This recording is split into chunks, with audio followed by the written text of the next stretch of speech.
హల్లెలూయా. దేవునికి స్తోత్రం. మీ అందరికి వందనాలు. ఈ రోజు మరొక అంశాన్ని గురించి మనం ధ్యానం చేసుకుందాం. 128వ కీర్తన 4వ వచనాన్ని మనం చదువుకుందాం. మన యొక్క వాక్య ధ్యానాంశం ఏంటంటే, యెహోవా యందు భయభక్తులు గలవాడు ఇలాగూ ఆశీర్వదించబడినటువంటి అంశాన్ని గురించి మనం ధ్యానం చేసుకుందాం. యెహోవా యందు భయభక్తులు గలవాడు యెహోవా యందు భయభక్తులు గలవాడు ఇలాగ ఆశీర్వదింపబడును. ఇలాగా ఆశీర్వదించబడును. సియోనులో నుండి యెహోవా నిన్ను ఆశీర్వదించును. 2వ వచనం కూడా చదువుదాం.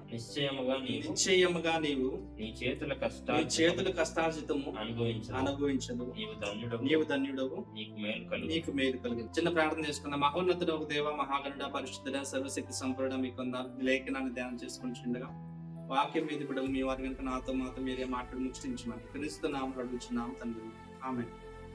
ఇక్కడ మనం అంశం చూస్తే, యెహోవా యందు భయభక్తులు గలవాడు ఇలాగూ ఆశీర్వదించబడునని అటువంటి అంశాన్ని గురించి మనం మాట్లాడుకుంటున్నాం. యెహోవా యందు భయభక్తులు గలవాడు ఇలాగ ఆశీర్వదించబడును.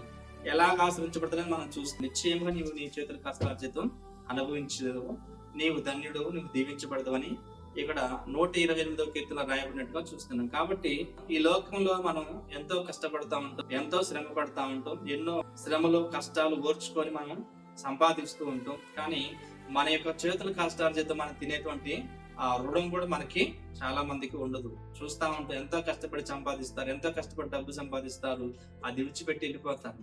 ఎంతో కష్టపడి భవనాలు సంపాదిస్తారు, దాంట్లో నివాసం ఉండదు. ఎంతో కష్టపడి ఎన్నో బాధలు పడి లేదా మోసాలు చేసి లేకపోతే ఆ పోటీలు పడి ఆస్తులు సంపాదిస్తారు, కానీ వాటిని అనుభవించేటువంటి రోజు వాళ్ళకి ఉండదు. కానీ ఇక్కడ బైబిల్ గ్రంథం చూస్తే, నీవు ధన్యుడు, నిశ్చయంగా నీ చేతుల యొక్క కష్టార్జితాన్ని నీవు అనుభవిస్తావని ఈ యొక్క వాగ్దానం మనం చూస్తున్నాం. కాబట్టి యెహోవా యందు భయభక్తులు గలవాడు ఇలాగ ఆస్వాదించబడింది మనం చూస్తూ ఉన్నాం. కాబట్టి ఎలాగ ఆస్వాదించబడతారని మనం ఆలోచన చేస్తే, అబ్రహాము జీవితాన్ని మనం జ్ఞాపకం చేసుకుంటే, ఆదికాండం 12వ అధ్యాయం 1 నుంచి 3 వచనాల వరకు ఉంటుంది. అక్కడ దేవుడు అబ్రహాముతో వాగ్దానం చేస్తున్నాడు, నేను నిన్ను దీవిస్తాను, నేను నిన్ను ఆశీర్వదిస్తాను, నీ సంతానాన్ని ఆశీర్వదిస్తాను, నీ సంతానాన్ని అభివృద్ధి చేస్తానని అబ్రహాముతో దేవుడు చెప్పినట్టుగా చూస్తున్నాం. కాబట్టి అబ్రహాము ఒక ప్రాంతంలో ఉన్నప్పుడు అబ్రహాముని దేవుడు పిలిచి, నేను చూపించేటువంటి ప్రాంతానికి రా, నేను చూపించేటువంటి దేశానికి రా, నేను నిన్ను దీవిస్తాను, నిన్ను ఆశీర్వదిస్తాను, నీ వంశాన్ని ఆశీర్వదిస్తాను, నీ సంతానాన్ని ఆశీర్వదిస్తాను అని చెప్పినట్టుగా చూస్తున్నాం. అబ్రహాము విశ్వాసంతో దేవుని నమ్మిండు. ఎక్కడికి వెళ్ళాలో తెలియదు, ఏ ఊరు వెళ్ళాలో తెలియదు, ఏ ప్రాంతానికి వెళ్ళాలో తెలియదు. మనం ఇప్పుడు హైదరాబాద్ వెళ్ళాలంటే మనం ఉన్న ప్రాంతం నుంచి ఎక్కడికి వెళ్ళాలి, బస్ ఎక్కాలా, ట్రైన్ ఎక్కాలా, లేకపోతే ఎలా వెళ్ళాలి అనేటువంటి ఆలోచన, రూట్ మనకు తెలుస్తుంది. ఒక ప్రాంతానికి మనం వెళ్ళాలనుకున్నప్పుడు అవన్నీ మనకు ఐడియా ఉంటుంది. ఐడియా ఉండి దాన్ని బట్టి మనం తెలుసుకొని ఆ ప్రకారం బయలుదేరి మనం ప్రయాణం చేస్తూ ఉంటాం. కానీ అబ్రహాము ఏ ఊరు వెళ్ళాలో తెలియదు, ఏ ప్రాంతానికి వెళ్ళాలో తెలియదు, ఏ ప్రాంతంలో నివసించాలో తెలియదు. కానీ దేవుడు చెప్పిన మాట ప్రకారం అబ్రహాము తన ఇల్లు విడిచిపెట్టి వచ్చినట్టుగా చూస్తాం. వచ్చినటువంటి ఆ యొక్క అబ్రహాము దేవుడి మీద విశ్వాసంతో వచ్చిండు, దేవుడి మీద నమ్మకంతో వచ్చిండు. అబ్రహాములో మనం చూస్తే, అబ్రహాముకి దేవుడు అంటే మంచి విశ్వాసం ఉంది, అబ్రహాముకి దేవుడు అంటే మంచి భయభక్తులు ఉన్నాయి.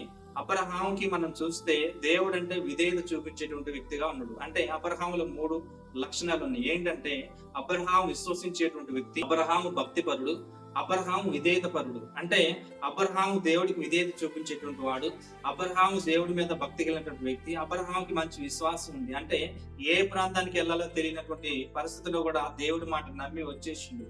దేవుడి మాట నమ్మి వచ్చినప్పుడు అతడు ఒట్టి చేతులతో వచ్చిండు, కానీ దేవుడు అతను దీవించిండు, ఆస్వాదించిండు.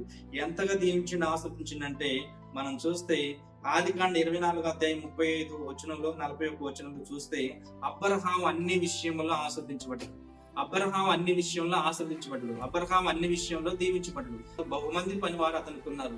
బహుమంది పనివారు ఎంతమంది ఉన్నారంటే, అతడు ఇంట్లో పుట్టినటువంటి వాళ్ళే 318 మంది జీతగాళ్ళు ఉన్నారు. అంటే ఇంకా అతనికి మొత్తం మీద 1000 మంది జీతగాళ్ళ దాకా ఉంటారు. కాబట్టి అతనికి 1000 మంది జీతగాళ్ళ దాకా ఇంచుమించుకున్నారంటే అతడి ఆస్తి ఎంత ఉంటుంది, అతడి ఐశ్వర్యం ఎంత ఉంటుంది, అతడి పనివారు 1000 మంది ఉన్నారంటే అతడికున్న ధనం ఎంత, డబ్బు ఎంత, తనకున్నటువంటి ఆస్తులు, గొర్రెలు, గొడ్లు, మేకలు ఎన్ని ఉన్నాయని మనం ఆలోచన చేస్తే అతడికి ఎంతో సంపాదన ఉంది, అతడికి ఎంతో ఐశ్వర్యం ఉన్నట్టుగా మనం చూస్తున్నాం. దేవుడు అతన్ని దీవించుండు, దేవుడు అతన్ని అభివృద్ధి చేసిండు, దేవుడు అతన్ని హెచ్చించుండు, దేవుడు అతన్ని ఆశీర్వదించుండు. ఎంతగా ఆశీర్వదించిందంటే బహుగా ఆశ్రయించడానికి రాయబడ్డది. అతడు అన్ని విషయంలో ఆశ్రయించబడ్డాడు. డబ్బు విషయంలో ఆశ్రయించబడ్డాడు, ధనం విషయంలో ఆశ్రయించబడ్డాడు. తర్వాతకి అతనికి సమాధానం ఉంది, దేవుని ఉంది, ఆశీర్వాదం ఉంది. తనకి ఇస్తానన్నటువంటి కుమారుని కూడా ఇచ్చేసిండు. అతనికి దేవుడు వాగ్దానం చేసిండు, నీ సంతానాన్ని అభివృద్ధి చేస్తాను, నీ సంతానాన్ని విస్తరింపచేస్తాను, నీ సంతానాన్ని ఎంతగానో ఇస్తానని చెప్పినట్టుగా చూస్తున్నాం. అబ్రహాము దేవుడితో మాట్లాడుతున్నప్పుడు, అబ్రహామా నీకు ఇంకేం కావాలి, ఐశ్వర్యం కావాలి, డబ్బు కావాలంటే అప్పుడు అబ్రహాం దేవుడితో అంటుండయ్యా, నువ్వు ఎంత ఇచ్చినా నాకు ఏం ప్రయోజనం, నువ్వు ఎంత ఇచ్చినా ఏమి సుఖం అయ్యా, నాకు పనివాడే వారసుడైతుడు, నా పని వాళ్ళే ఆస్తి అంతా తీసుకుంటారు, కాబట్టి నాకు సంతానం అనేది లేదయ్యా అంటే, నువ్వు ఆకాశంలో విస్తరించినటువంటి సంతానాన్ని చూపిస్తాను, ఆకాశంలో నక్షత్రాలను చూపించి ఇంత సంతానం ఇస్తాను, ఇసుక రేవుల దగ్గరికి వెళ్ళి ఏట్లోకి తీసుకెళ్లి ఇంత సంతానాన్ని ఇస్తానని నువ్వు చెప్పావు, కానీ ఒక్కడినిస్తే చాలయ్యా అని అతను అడిగినప్పుడు, అబ్రహామా నువ్వేమి కంగారు పడకు, నేను నీకు సంతానాన్ని ఇస్తాను, నీ ఆశీర్వాదం ఆకాశంలో ఉన్నటువంటి నక్షత్రాలను పోలి ఉంటారు, ఆకాశంలో ఉన్నటువంటి నక్షత్రాలు ఎన్నో నువ్వు లెక్క పెట్టలేదు అంటే లెక్క పెట్టలేనయ్యా అన్నాడు. ఏట్లోకి తీసుకెళ్లి ఆ ఏట్లో ఉన్నటువంటి ఇసుక రేవులు నువ్వు లెక్క పెడతావు అంటే నేను లెక్క పెట్టలేను అన్నాడు. ఇంత సంతానాన్ని నీకు ఇస్తాను, ఇసుక రేవులు ఎన్నున్నాయో అంత సంతానాన్ని నీకు ఇస్తాను, ఆకాశంలో నక్షత్రాలు ఎన్నున్నాయో అంత సంతానాన్ని నీకు ఇస్తానని దేవుడు అతనికి మాట ఇచ్చినప్పుడు అబ్రహాం విశ్వాసంతో నమ్మిండు. అబ్రహాంకి దేవుడు సంతానం ఇచ్చిండు, ఇస్సాకుని ఇచ్చిండు. ఇస్సాకు ద్వారా ఎంతో మంది సంతానాన్ని మనం చూస్తూ ఉంటాం. ఇస్సాకు ద్వారా యాకోబు ద్వారా ఇశ్రాయేల్ 12 గోత్రాలు, ఇశ్రాయేల్ 12 గోత్రాల వల్ల ఇంకా అనేక మంది సంతానం అతనికి వచ్చినట్టుగా చూస్తున్నాం. ఇప్పుడు మనం చూస్తే దేవుడు అబ్రహాంకి మాట ఇచ్చిండు, ఏమనంటే నీ సంతానాన్ని అభివృద్ధి చేస్తాను, నిన్ను దీవిస్తానని చెప్పిన ప్రకారంగా అబ్రహాం దేవుడు దీవించిండు, అబ్రహాంకి సంతానాన్ని ఇచ్చిండు, అబ్రహాం ద్వారా విస్తరించబడ్డారు వాళ్ళ వంశం. ఇప్పుడు అబ్రహాం ఇశ్రాయేల్ ప్రజలందరూ కూడా అబ్రహాం యొక్క సంతానం. యేసుక్రీస్తు నమ్మినటువంటి మనం అందరం కూడా విశ్వాసమైనటువంటి మనం, అన్యజనుల నుంచి వచ్చినటువంటి విశ్వాసమైన మనందరం కూడా యేసు ప్రభు యొక్క సంతానంగా మార్చబడ్డాం. విశ్వాసం ద్వారా అబ్రహాం సంతానంగా మార్చబడ్డాం. యేసుక్రీస్తు కూడా యూదా వంశం నుంచి వచ్చిండు, యేసుక్రీస్తు కూడా అబ్రహాం యొక్క సంతానంగా మార్చబడినట్టుగా చూస్తున్నాం. కాబట్టి దేవుని బిడ్డలుగా మనం ఆలోచన చేస్తే అబ్రహాంకి దేవుడు వాగ్దానం చేసిండు, యెహోవా యందు భయభక్తులు గలవాడు ఇలాగూ ఆశ్రయించబడని చెప్పిన ప్రకారం అబ్రహాం ఆశ్రయించబడ్డాడు. అతనికి డబ్బు విషయంలో పొదువు లేదు, ధనం విషయంలో పొదువు లేదు, ఎక్కడికి వెళ్ళినా అతని గొర్రెలు మేకలు విస్తరించబడ్డాయి, అతనికి బహుమంది పనివారు ఉన్నారు, అతని ఐశ్వర్యం గొప్పగా ఉంది. అతనికి ఉన్న లోటు ఏందయ్యా అంటే అతనికి సంతానం లేదు.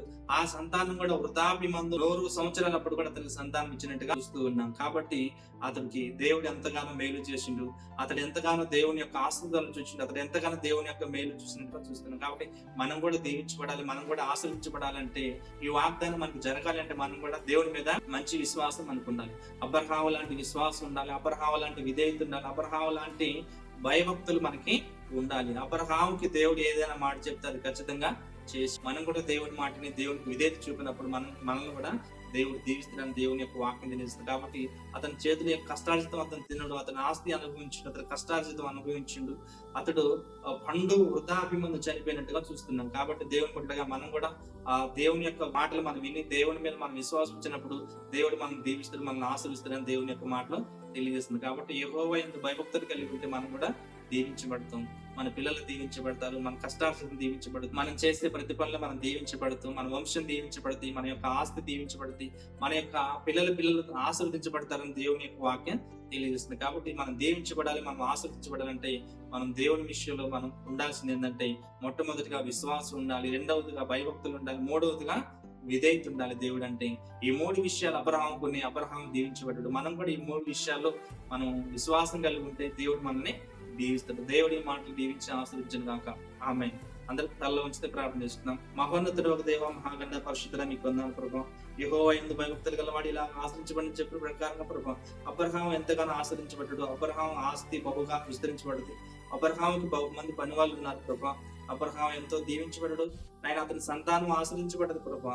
ఆయన విశ్వాసుల ద్వారా ప్రభా అనేక మంది బిడ్డలు అతనికి సంతానాలుగా ఉన్నారు ప్రభా. అలాగే ఇశ్రాయేలు ప్రజలు నాయన అనేక మంది బిడ్డలు అతనికి వంశంలో వారసత్వంగా ఉన్నారు ప్రభా. మీకు చెప్పి అబ్రహాం సంతానాన్ని దీవిస్తాను వాగ్దానం చేసిన ప్రకారం ప్రభా ఈ భూమి మీద అతని సంతానం విస్తరింప చేసినట్టు గొప్ప దేవ మీకు ఉన్నారు ప్రభా. అతని ధనం విషయంలో నాయన అన్ని విషయాల్లో అతన్ని ఆశీర్వదించి అభివృద్ధి చేసినట్టు గొప్ప దేవ మీకు ఉన్నారు. మమ్మల్ని కూడా దీవించి ఆస్వాదించి మీకు ఇప్పుడు వద్దలిచ్చేమని నాయన మేమందరం కూడా మీ యందు అబ్రహాం లాగా నాయన విధేయత కలిగి విశ్వాసం కలిగి భయభక్తులు కలిగి ఉండడానికి మా అందరికీ మనసులు దయచేయమని క్రీస్తు నామములో అడుగుచున్నాం తండ్రి. ఆమేన్. అందరికి వందనాలు.